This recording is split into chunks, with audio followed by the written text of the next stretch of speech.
महायुतीचं विधानसभेचं जागावाटप जाहीर होण्यापूर्वीच अजित पवारांच्या राष्ट्रवादीनं 25 उमेदवारांची नावं निश्चित केल्याची चर्चा राजकीय वर्तुळात रंगली आहे। जागावाटपाचा फॉर्म्युलाही ठरलेला नसताना थेट उमेदवार निश्चित झाल्याची चर्चा सुरू झाल्यानं महायुतीतील घटक पक्ष सध्या सावध पवित्रा घेताना दिसतायत। अधिकाधिक जागा पत्रात पडून घेण्याची अजित पवारांची रणनीती म्हणूनही याकडे पाहिलं जातंय। पाहूयात या विषयीचा एक सविस्तर रिपोर्ट।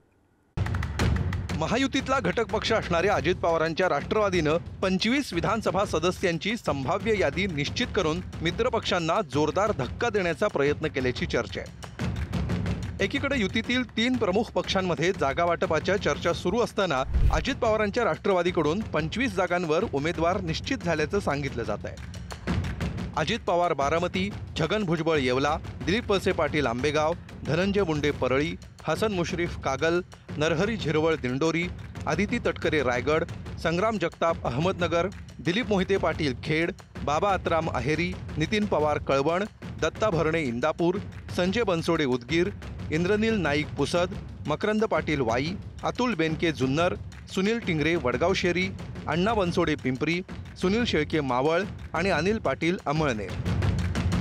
या 20 जागांसोबतच आणखी 5 जणांच्या नावावर निश्चिती झाल्याची चर्चा आहे। याबाबत विचारलेल्या प्रश्नाला राष्ट्रवादीचे नेते मात्र गोलमोल उत्तर देत असल्याचं दिसतंय।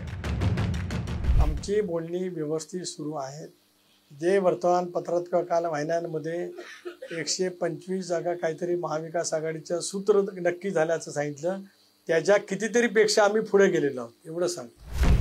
अजित पवारांच्या पक्षातून थेट उमेदवारी घोषित झाल्याची भाषा सुरू झाल्यामुळे मित्रपक्षांनाही धक्का बसलाय। ही यादी कुठून येते हे मला माहित नाही।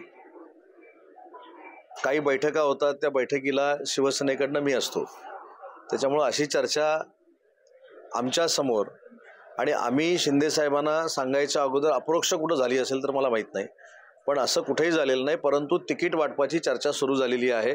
सन्मानपूर्वक तिन्ही पक्षाला तिकीट वाटप होईल ही 3 नेत्यांची भूमिका आहे।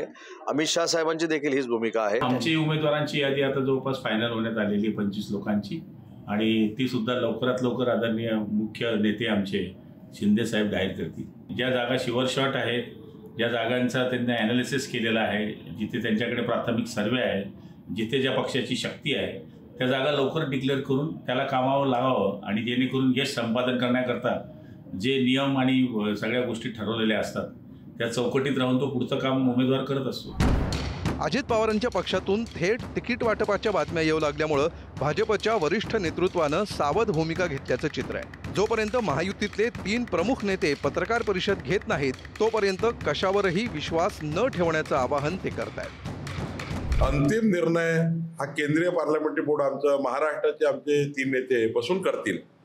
अजून कुठली सीट कुणाला याबद्दलची चर्चा नाही। तुम्ही एकच अधिकृत समजा, जेव्हा जॉईंट प्रेस कॉन्फरन्स होईल, जॉईंट प्रेस कॉन्फरन्सच अंतिम समजा, तोपर्यंत अशा बातम्यावर लक्ष देऊ नका।